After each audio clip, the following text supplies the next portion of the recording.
Karena bagaimana orang kalau puasa main game online sama main gaple, ya. Hukum seorang main game online itu secara umum itu mubah, itu tasliyah, kesenangan. Tapi makin kesini kayaknya berubah hukumnya.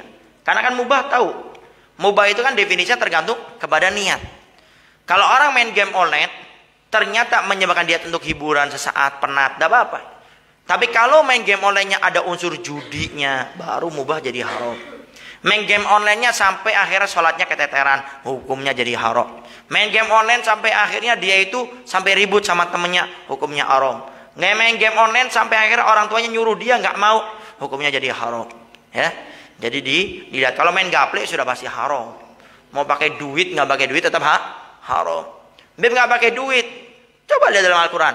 Bahasanya apa? Tidak ada pakai duit nggak pakai duit. Pokoknya main gaple itu haram. Tidak diperbolehkan. Beb mau senang-senang, kan senang-senang yang lain banyak. Coba pernah nggak kepikiran kalau kita lagi main gaple, put mati sekalian, tersungkur mati. Kalau lagi bilang apa kiu apa itu, oh mati akhirnya waktu kiu. Nah itu yang harus dipikirkan gitu loh. Beb gaple syar'i, apa gaple syar'i ini? Kalau ngelempar astagfirullahaladzim, kalau pas menang alhamdulillah, kalau pas kalah atau menang la haula wala quwata illa billah. Tidak ada seperti itu ya.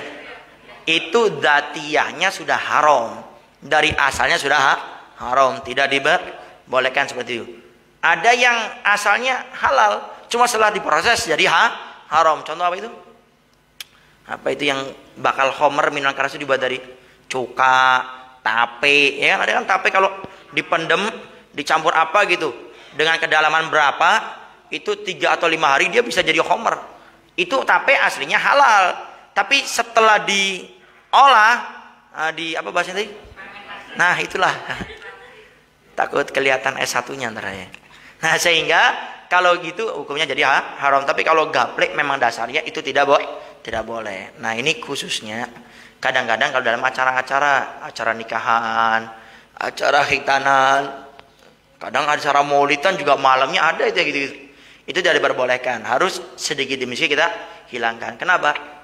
Sudah cukup kita pelajaran di NTT kemarin. Kemarin sudah Al-Fakir jelaskan juga bagaimana termasuk tokoh pemerintah di sana memperbolehkan, bahkan sampai dibuat acara khusus melegalkan minuman keras dengan alasan ini produk kita untuk dapat uang, pengen dapat uang dengan yang halal bukan dengan yang haram.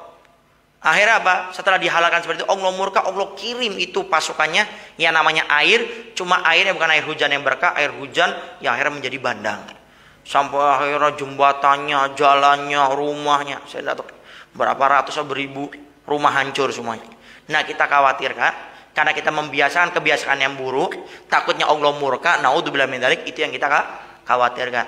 Sehingga siapa yang berperan andil? Ya 3 orang ini. 1 RT RW-nya, atau kalau di atasnya lagi Pak Lurah atau Pak Kubunya, dia tanggung jawab. Kalau sudah tahu seperti itu, kalau dibiarkan, maka sebelum yang lainnya itu berdosa, maka mereka dulu yang dapat dosa tersebut, karena mereka memiliki tanggung jawab. Yang kedua siapa? Ustadz, kiai, ulamanya, yang sudah tahu tidak mau menyuarakan, nah dia juga mendapatkan dosanya sebelum mereka.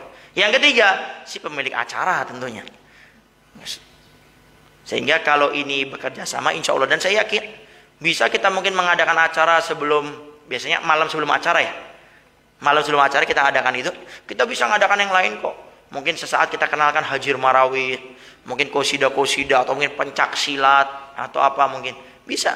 Yang penting yang namanya suatu kejelekan harus kita rubah. Takutnya Allah murka. Kalau sudah Allah murka semuanya rata, tidak Allah lihat yang soleh yang tidak soleh, semuanya diukur rata oleh Allah Subhanahu wa taala. Wallahu a'lam bishawab.